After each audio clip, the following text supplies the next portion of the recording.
आपण बघत आहात DPA न्यूज मराठी, शोध सत्य बातमीचा। नाशिक जिल्ह्यातील कामगारांच्या विविध प्रलंबित मागण्यांसाठी कामगार संयुक्त मोर्चाचा 16 फेब्रुवारी एक दिवसीय औद्योगिक बंद पुकारण्यात आला आहे। सकाळी गोल्फ क्लब ते जिल्हाधिकारी कार्यालय असा भव्य मोर्चा काढत कामगारांच्या विविध मागण्यांचे निवेदन जिल्हाधिकारी यांना देण्यात येणार असल्याची माहिती C2 राज्य उपाध्यक्ष डॉक्टर DL कराड यांनी पत्रकार परिषदेत दिली आहे। किमान वेतन अत्यंत अल्प आहे, त्याच्यामध्ये कुटुंब नाही चालू शकत, म्हणून कमीत कमी 26,000 रुपये किमान वेतन केलं पाहिजे।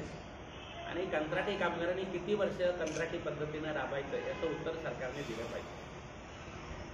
5-10 वर्ष लोक कंत्राटी पद्धतीने काम करतात, त्यांना कायम केलं जात नाही, तर हे कसं काय चालू शकतं? असं मोठमोठ्या कंपन्या 50 कामगार परमनंट आहेत आणि 500 कामगार कॉन्ट्रॅक्टमध्ये काम करतात। ही परिस्थिती काही चालू शकत नाही। म्हणून 2 मागण्या आहेत आमच्या की जे कामगार वर्षानुवर्षे काम करतात आहे कंत्राटी पद्धतीने त्यांना कायम केलं पाहिजे, आणि सगळ्या कामगारांसाठी किमान वेतन कमीत कमी 26,000 रुपये केलं पाहिजे। ही आमची अत्यंत महत्त्वाची मागणी आहे। त्याचबरोबर अनेक कारखाने बंद पडलेले आहेत, परंतु कामगारांना त्यांचे कायदेशीर हिशोब मिळालेले नाही।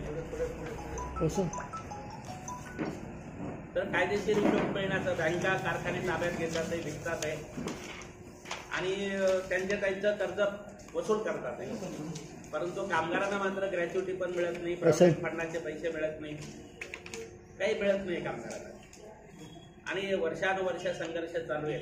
इथं आमचे पत्रकार मित्र बसलेले आहेत, वसंत आवाड, त्यांना माहिती आहे की बंद पडलेल्या कारखान्यातल्या कामगारांची काय परिस्थिती आहे।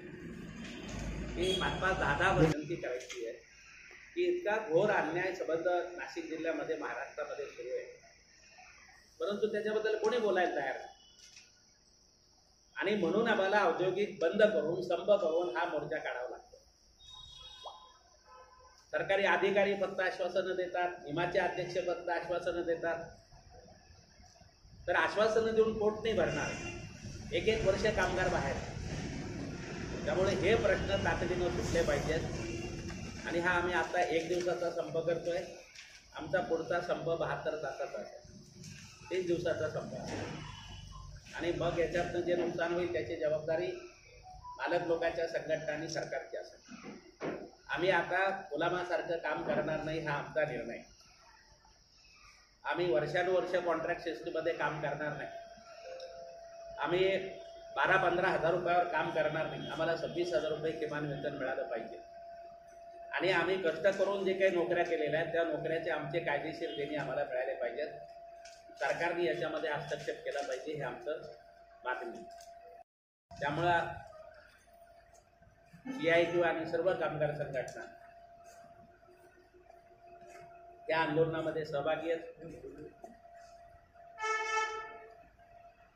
आणि कामगार कायदे उद्ध्वस्त केलेले आहेत, शेतकऱ्यांच्या शेतीमालाला भाव नाही आहे, MSPचा कायदा झाला पाहिजे ती मागणी आहे, आणि सगळ्या सार्वजनिक संस्था सेवांची विक्री चालू आहे। अनेक सरकारी उद्योग अदानी अंबानीला हँडओव्हर करण्याचं काम चालू आहे। रेल्वे स्टेशन, कोळसा खाणी, इलेक्ट्रिसिटी, कुठलंही नाव घ्या तुम्ही, प्रत्येक गोष्ट ही खाजगी कॉर्पोरेट कंपन्याला देण्याचं चालू आहे। त्याच्यातल्या बऱ्याचशा गोष्टी देऊन पण झालेल्या आहेत, विमानतळं देऊन झालेले आहेत, तर मोठ्या प्रमाणावर सार्वजनिक मालमत्तेची विक्री करणं ह्या मोदी सरकारच्या काळामध्ये होतं, आणि एवढी महागाई बेरोजगारी वाढत असताना, देश विकायला काढलेला असताना त्याची मात्र चर्चा होऊ दिली जात नाही। राम मंदिराची चर्चा होते, 370 कलमची चर्चा होते, आता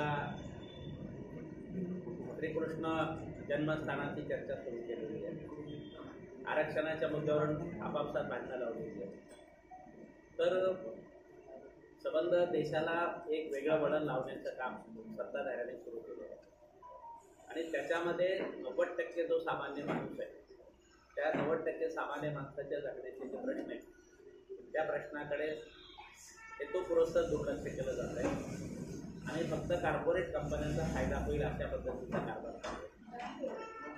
म्हणून याला विरोध करण्यासाठी शेतकरी आणि कामगार यांनी हे आंदोलन ठरवले. आज इथे या सगळ्या आंदोलनाच्या तयारीमुळे सगळे प्रतिनिधी येऊ शकले नाही. नाशिक जिल्ह्यात अनेक आस्थापने बंद पडले असून अनेक कामगारांचे थकीत वेतन बाकी आहे. थकीत वेतन व इतर रक्कम त्वरित देण्यात यावी. कंत्राटी कामगारांना कायम करत किमान वेतन देण्यात यावे. कामगार विरोधी 4 श्रमसंहिता रद्द करण्यात यावी.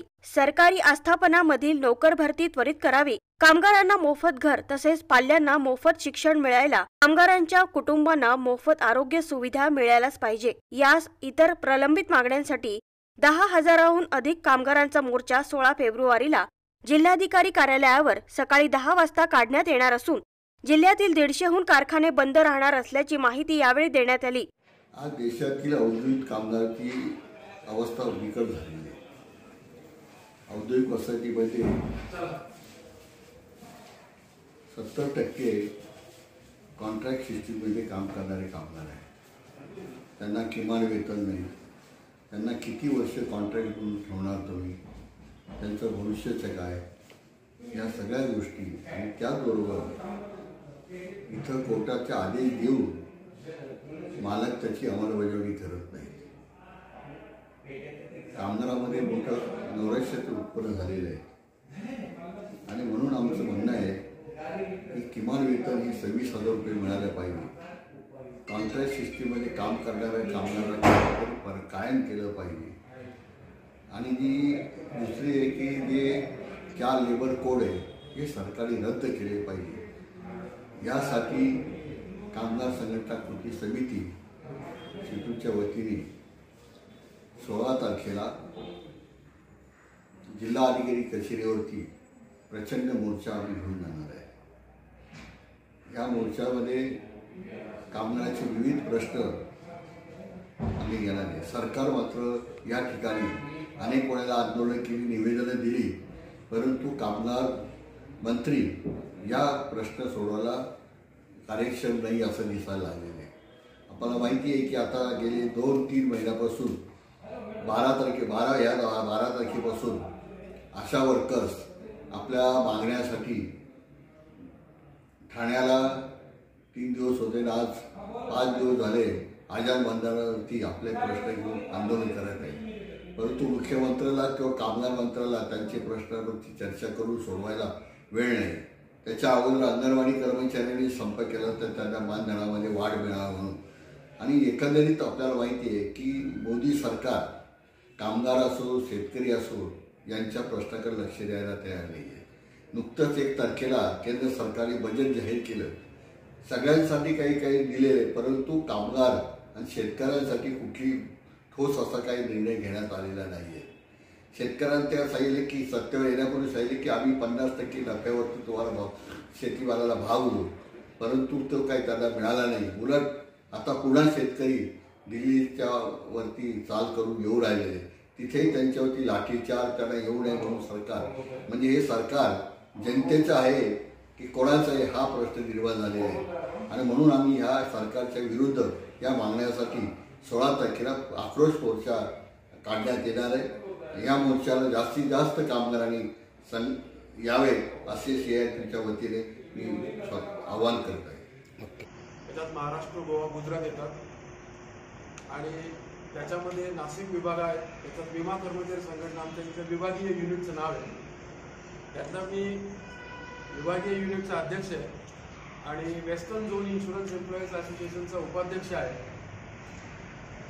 या ज्या 16 फेब्रुवारी 2024चा जो 1 दिवसाचा देशव्यापी संप आहे त्याच्यामध्ये आमचे all India insurance employees association पूर्ण भारतभर LIC आणि DICमध्ये आमचे जेवढे युनिट्स आहेत त्याच्यातर्फे या मोर्चाला आणि या संपकृतीला जोरदार पाठिंबा आहे.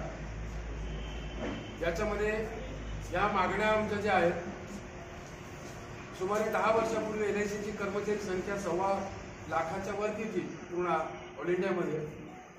आज मार्च 2024च्या अखेर 23च्या अखेर ती 98,000वरती आलेली आहे.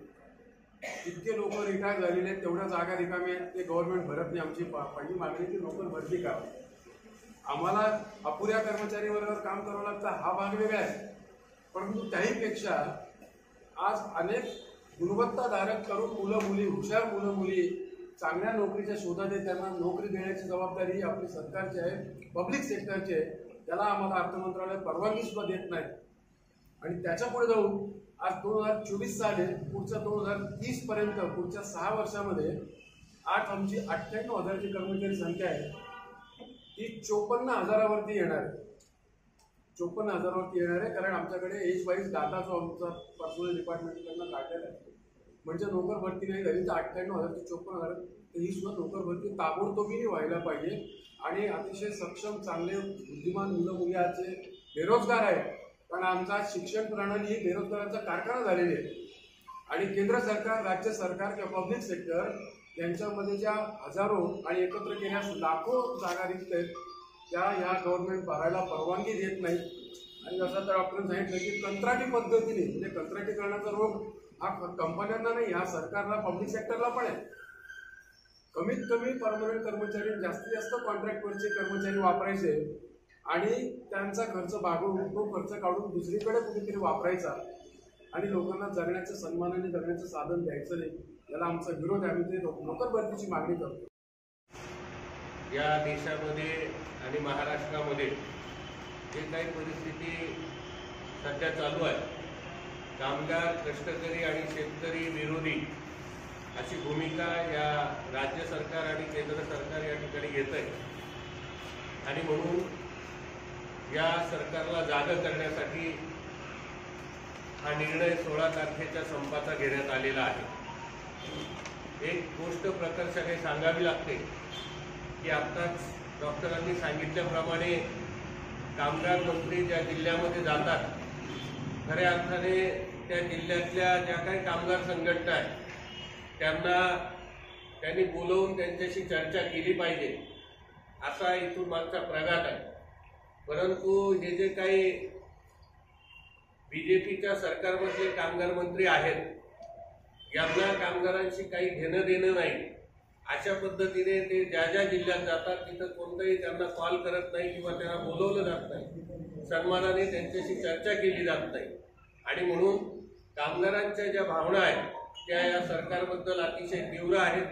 आणि म्हणून हा 16 तारखेचा जो काही संप आहे त्याला महाराष्ट्रातल्या Maharashtra state electricity workers federation या संघटनेचा जाहीर पाठिंबा या ठिकाणी आहे. आणि पाठिंबा म्हणण्यापेक्षा त्या संपामध्ये आम्ही सर्व सहभागी आहोत आणि मोठ्या प्रमाणामध्ये हा संप यशस्वी करण्यासाठी आम्ही सर्व वीज कर्मचाऱ्यांचे पदाधिकारी या ठिकाणी काम करणार आहोत. एवढंच या ठिकाणी बोलतो. यावेळी सीताराम ठोंबरे, देवीदास अडोळे, मोहन देशपांडे, दत्तू तुपे, संतोष काकडे, तलाश शेख, आयटक व वीज कामगारी LIC, MSMR वैद्यकीय संघटनेचे पदाधिकारी उपस्थित होते. DPA news bureau report, Nashik. ताज्या घडामोडी व अपडेट जाणून घेण्यासाठी आताच DPA न्यूज चॅनलला सबस्क्राईब करा आणि बेल आयकॉन क्लिक करायला विसरू नका.